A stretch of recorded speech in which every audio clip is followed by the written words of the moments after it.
Bonjour, Naganabene si Queen Indigenous, Megazin Indo Dame, Nisquagme Wazaga Igening Nindonjaba. Hello, my name is Susan Beaulieu, and I'm a citizen of the Red Lake Nation, mother of 4, and I currently reside in central Minnesota with my family. I've had the honor of working with Indigenous communities for the last 16 years, with the last half helping our communities and non-natives who work in our communities understand the impact of historical, ancestral, intergenerational, and childhood trauma.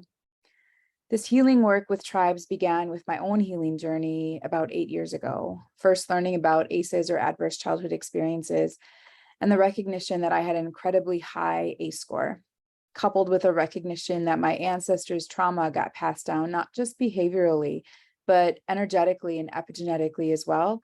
That's when I began to understand that I needed healing. But my healing didn't begin right away because I had head knowledge of trauma. My healing truly began with my first psychedelic plant medicine experience in Ecuador 6.5 years ago.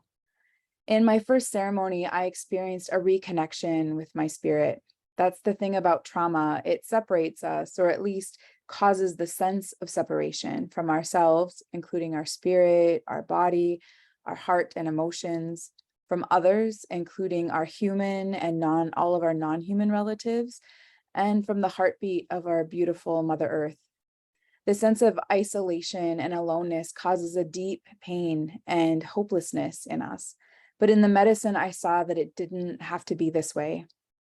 In the medicine, with a felt sense of interconnection, a whole new world opened up to me, one I never could have imagined.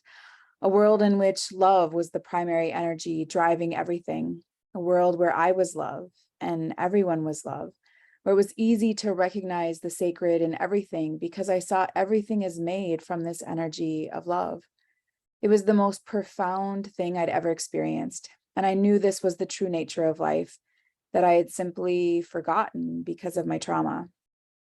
So my journey with sacred plant medicines and psychedelics began, which has generated an incredible amount of healing in my life.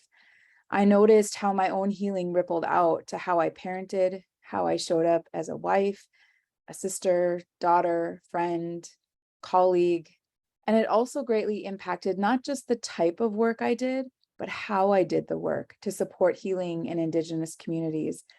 The more healing I did, the more authentically I was able to show up, and the healthier my relationships became. I knew this was going to become an important piece of my life's work as I continue working with Indigenous communities and healing.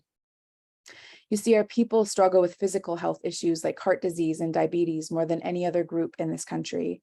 Our children and other relatives die by suicide at significantly higher rates than any other group. Addictions to drugs and alcohol plague our communities. Our people are overwhelmed with the individual and collective trauma we carry, and we're using whatever means are available to try and cope, to shut ourselves down so we don't feel the pain so acutely. The field of epigenetics is helping remind us that trauma doesn't just go away, it compounds through the generations. With each generation that doesn't have the opportunity to heal, the traumas they carry pass on to the next generation. Many of the generations that came before me didn't have the opportunities to heal. In fact, many of our spiritual traditions were outlawed until the Religious Freedom Act of 1978. This was just 1 year before I was born.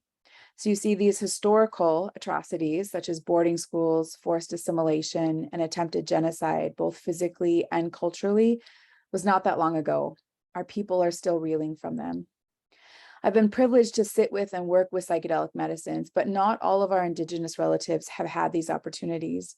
And so with the help of my soul sister, Brianna Matrius, and all the amazing folks we've met and continue to meet on this journey, we're working to figure out how we can bring psychedelic medicines to our communities for healing. We recognize that psychedelics aren't a silver bullet, but they can be a powerful catalyst.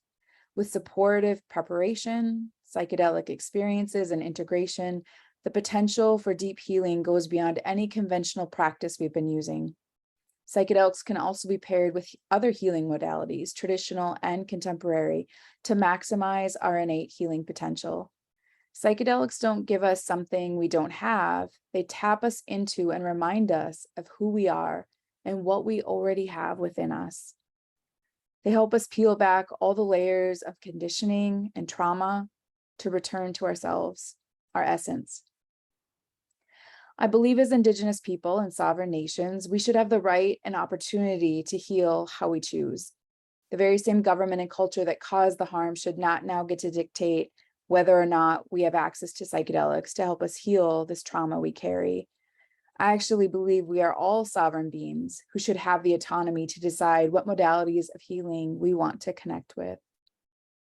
I appreciate this opportunity to share a bit about my own healing journey with psychedelics, the work I do, and the work we're pursuing to help bring psychedelics to our Indigenous relatives across this continent for healing. Miigwech.